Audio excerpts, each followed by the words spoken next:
মনের কোণে জ্বলছে আলো, বাড়ছে ধিকি ধিকি। যেদিক পানে তাকাই শুধু তোমার ছবি দেখি। তোমায় যদি হারাই আবার ভয়েই ভাঙে ঘুম।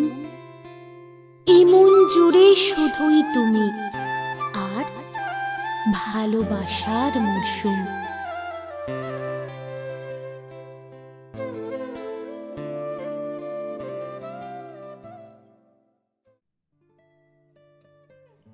নমস্কার ভালোবাসার মরশুমের বন্ধুরা, কেমন আছো সবাই? আশা করি ভালো আছো। প্রচণ্ড গরমের পর দক্ষিণবঙ্গেও কিন্তু বৃষ্টি এসেছে। উত্তরবঙ্গ দক্ষিণবঙ্গ জুড়ে অবশেষে বর্ষা এলো। যে সমস্ত বন্ধুরা বাংলাদেশ থেকে শুনছো তাদের ওখানেও কি বর্ষা এসেছে? কমেন্ট করে জানিও কেমন। যাই হোক, চলো শুরু করা যাক অধরা ভালোবাসার নবম পর্ব। দেখো, দেখতে দেখতে কেমন 8খানা পর্ব শেষ। এই 8টা পর্বে গল্পের জল কিন্তু গড়িয়েছে অনেক দূর। তোমরা তো জানোই, মহুয়ার বাড়িতে কৃষ্ণকে নিয়ে শুরু হয়েছে জোর অশান্তি। যেই অশান্তির আঁচ ছড়িয়ে পড়েছে চারিদিকে। আর অন্যদিকে কৃষ্ণর মা গত হয়েছেন। সেই খবরটুকু জানতে পেরেই মহুয়া তড়ি ঘড়ি ছুটে গেছে নবদ্বীপে কৃষ্ণর বাড়িতে। যে মেয়েটা কোনোদিন একা একা ট্রেনে যাতায়াত করেনি, সে একদম একা নৈহাটি থেকে রওনা দিয়েছে নবদ্বীপের উদ্দেশ্যে। বড় চিন্তার বিষয়। আর অন্যদিকে বাড়িতে শুধুমাত্র মেসেজ করে জানিয়ে দিয়েছে মহুয়া যে ওর বাড়ি ফিরতে দেরি হবে। ব্যাস, বাড়ির সবাই চিন্তায় অস্থির। আর অন্যদিকে কৃষ্ণ তো ওকে দেখে চমকে উঠেছে। এদিকে মহুয়া কৃষ্ণর বাড়িতে পৌঁছেছে প্রায় সন্ধেবেলা। অতএব সেখান থেকে আবার চন্দননগর ফিরে আসতে রাত গড়িয়ে যাবে। টেনশনে কৃষ্ণর প্রাণ ওষ্ঠাগত। তারপর কি হয়? আরে সেটাই তো আজ অধরা ভালোবাসার নবম পর্বে শুনতে চলেছি। চলো শুরু করা যাক আজকের গল্প। ও হ্যাঁ, আজ গল্প পাঠে আমি তোমাদের বন্ধু প্রীতম। গল্পের অন্যান্য চরিত্রে আমার সঙ্গে রোজকার মতো অন্তরা তো আছেই। আর অধরা ভালোবাসার লেখিকা অন্তরা নিজেই। তাহলে চলো শুরু করা যাক আজকের নবম পর্ব।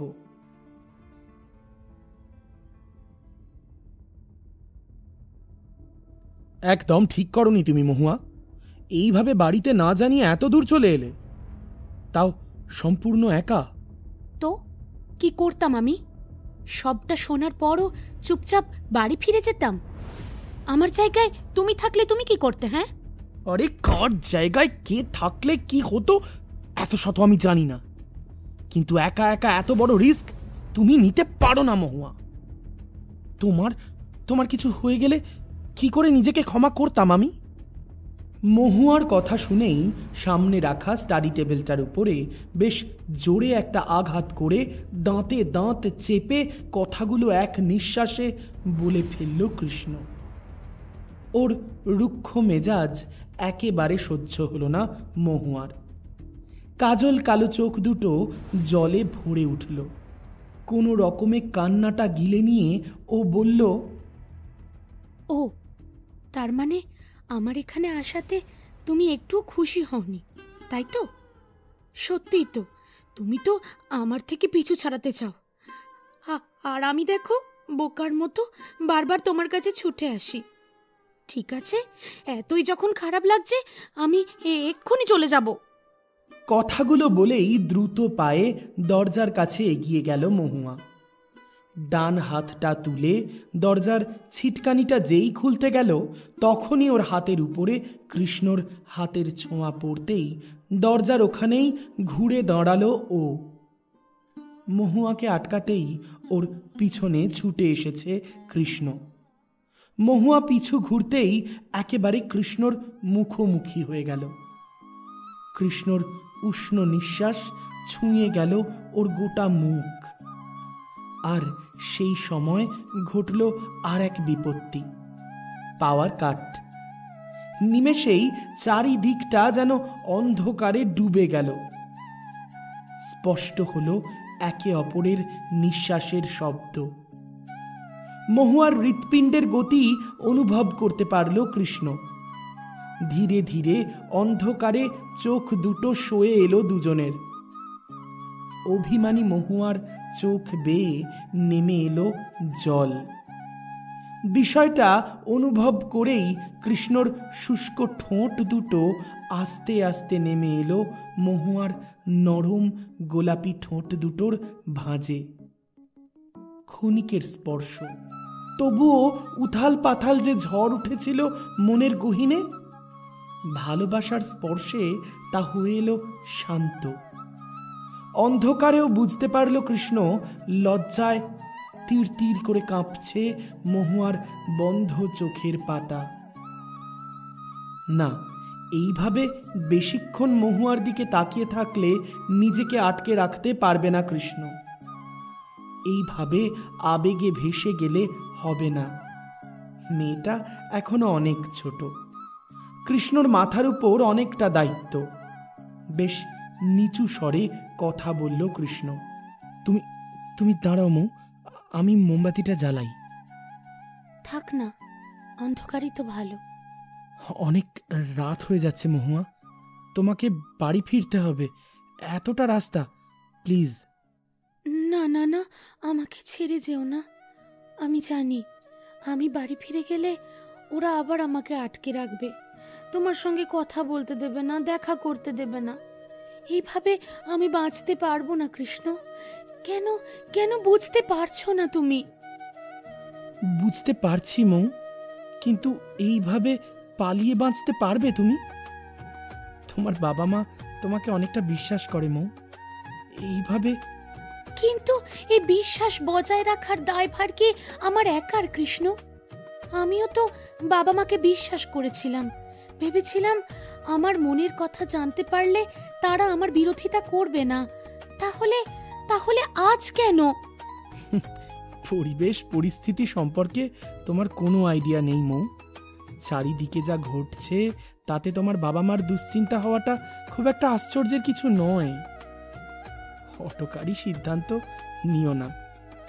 আচ্ছা, সত্যি করে বলো তো, আমাকে বিশ্বাস করো তুমি? নিজের থেকেও বেশি বিশ্বাস করি কৃষ্ণ। তাহলে আমাকে আরেকটু সময় দাও, কথা দিচ্ছি আর কোনো অজুহাতে তোমাকে ছেড়ে দূরে যাব না। হ্যাঁ, ভেবেছিলাম আমার এই কাঁটায় ভরা জীবনে প্রবেশ করলে তোমার জীবনটা একেবারে ক্ষত বিক্ষত হয়ে যাবে, কিন্তু আজ বুঝতে পারছি তোমাকে ছাড়া আমি যেমন অসম্পূর্ণ, ঠিক তোমার ক্ষেত্রেও পরিস্থিতিটা একই।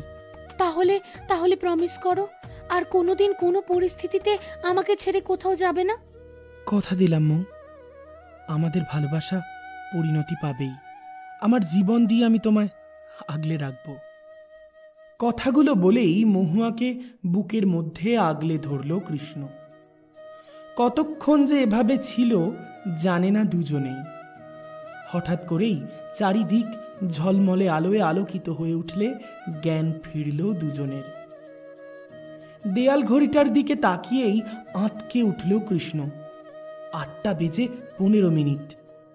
তড়ি ঘড়ি মহুয়াকে ছেড়ে রান্নাঘরের দিকে এগিয়ে গেল ও। ফ্রিজে বেশ কিছু মিষ্টি ছিল, তাড়াতাড়ি একটা টিফিন বক্সে ভরে নিল। একটা ডাল ভাজা আর দুটো চিঁড়ে ভাজার প্যাকেট ছিল, সেটাও সঙ্গে নিল। তারপর দ্রুত পায়ে এগিয়ে গেল মহুয়ার দিকে। মৌ, তাড়াতাড়ি করো, 8:45 একটা ব্যান্ডেল লোকাল আছে, ওটা যদি ধরতে পারি 11টার কাছাকাছি তোমাকে বাড়ি পৌঁছে দিতে পারবো।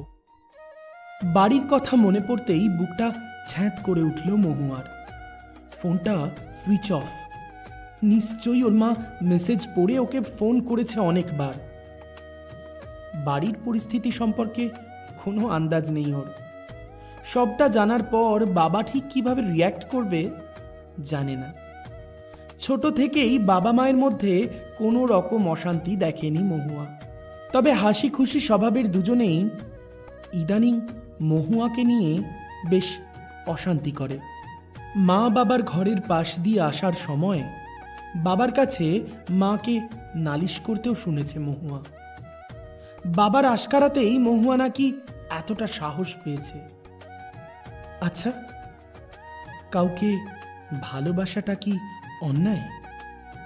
ও কি এতটা ছোট যে নিজের সিদ্ধান্ত নিজে নিতে পারবে না?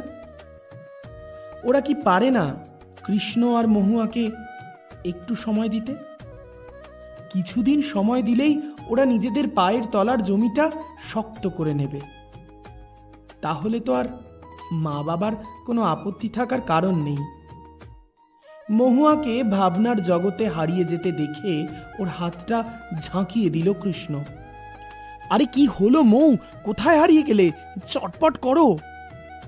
কোনো রকমে বাড়ি থেকে বেরিয়ে দরজাটা তালা দিয়েই স্টেশনের উদ্দেশ্যে দৌড় দিল ওরা। কৃষ্ণ সাইকেল বার করতেই ঢোক গিলল মহুয়া। আরে কি দেখছো দাঁড়িয়ে দাঁড়িয়ে? নাও চটপট উঠে পড়ো।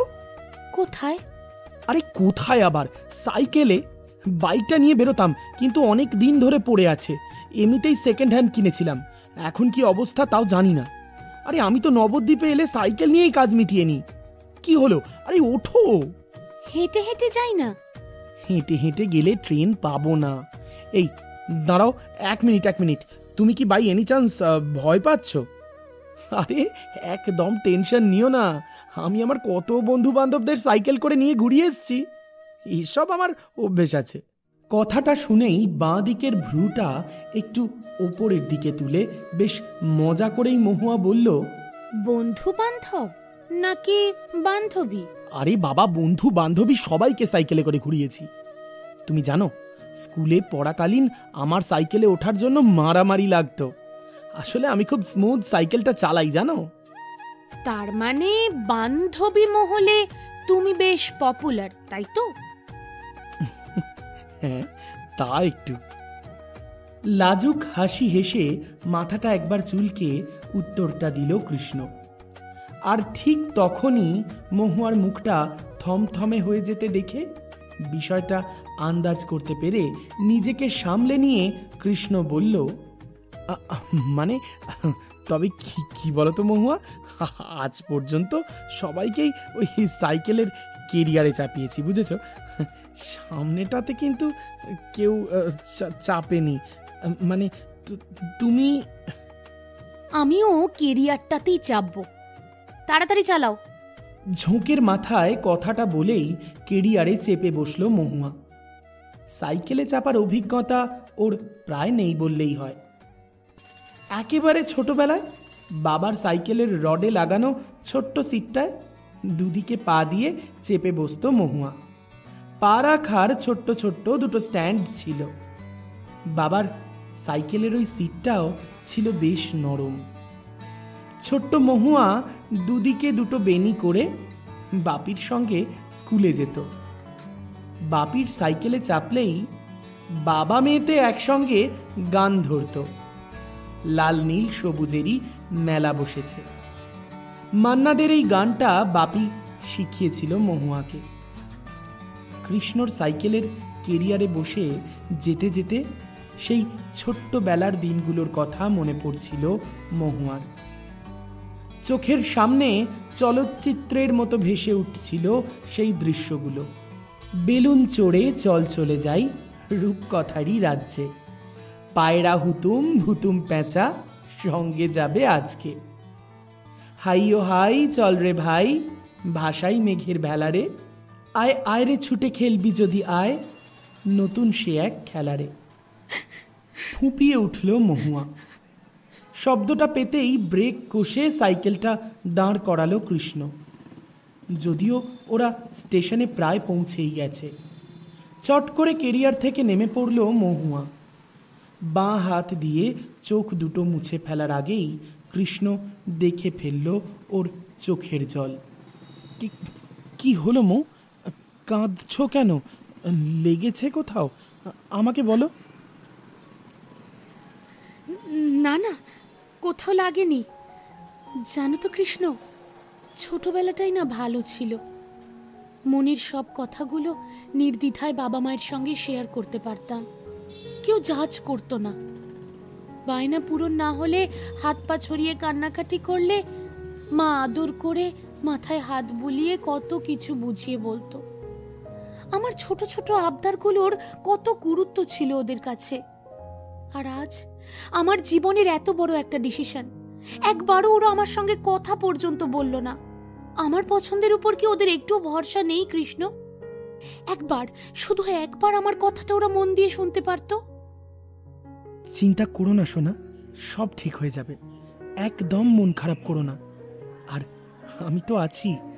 আর তাছাড়াও শব্দ করে বেজে উঠল কৃষ্ণর ফোন। ডিসপ্লেতে শিবাশিসদার নাম ভেসে উঠতেই তড়ি ঘড়ি রিসিভ করলো ফোনটা। হ্যাঁ, হ্যালো দাদা, হ্যাঁ বলো।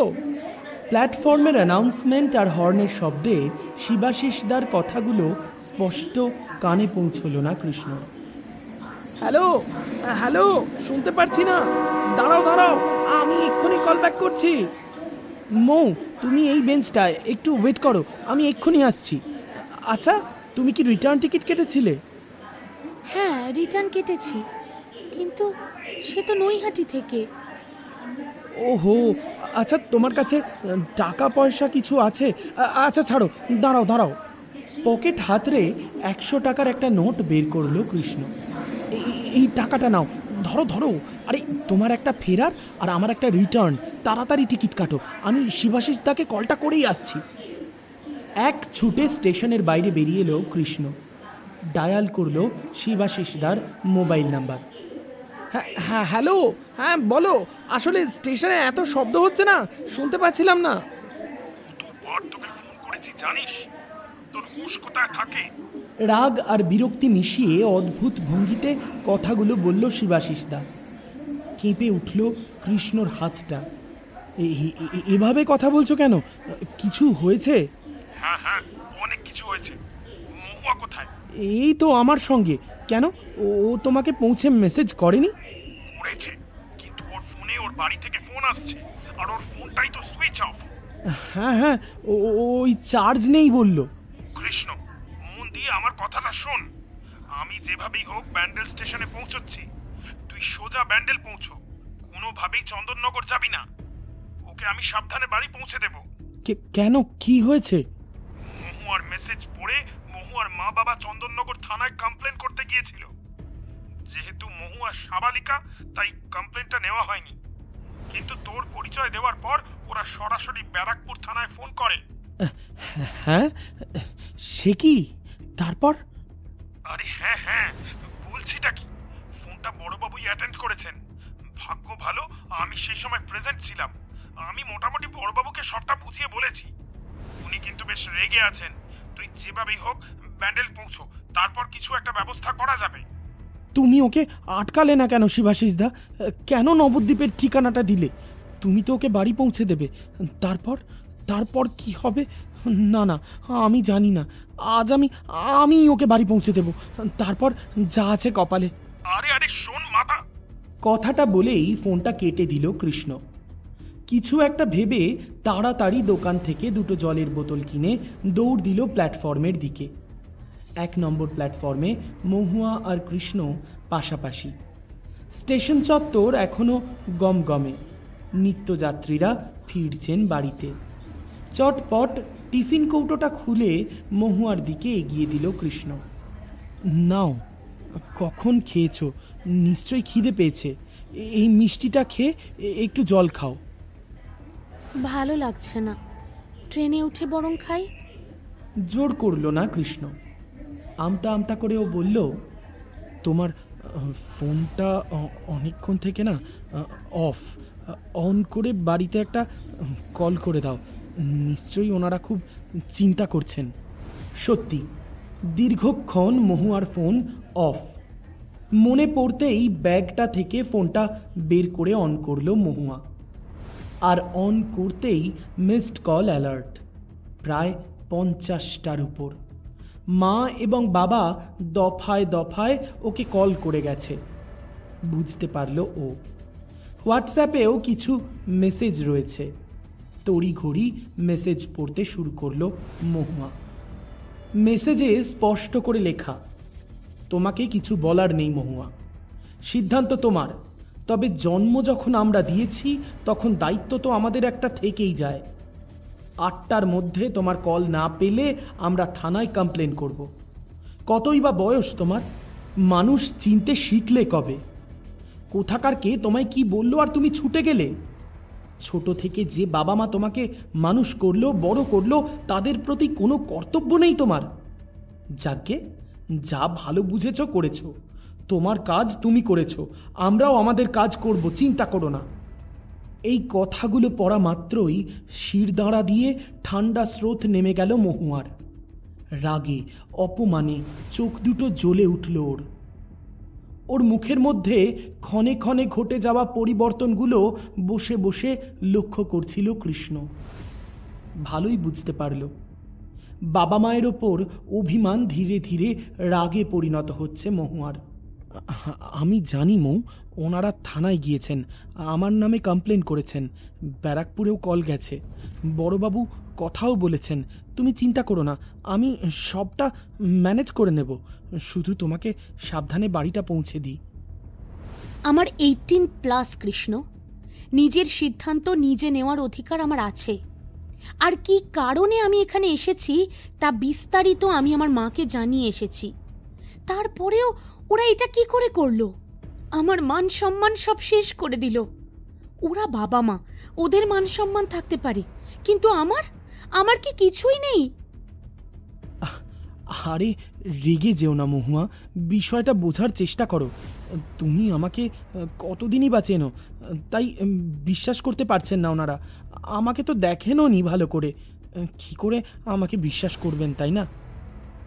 আর আমাকে চেনে না? প্লিজ কৃষ্ণ, তুমি আর শাক দিয়ে মাছ ঢেকো না।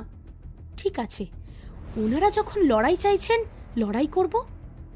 ভালো কথায় যখন হবে না, তখন খারাপটাই হোক। মহুয়ার জ্বলতে থাকা চোখ দুটোর দিকে তাকিয়ে বুকটা কেমন যেন করে উঠল কৃষ্ণর। অসম্ভব জেদ আর রাগে মুখটা লাল হয়ে উঠছে। হঠাৎ করেই বেঞ্চ ছেড়ে উঠে দাঁড়ালো মহুয়া।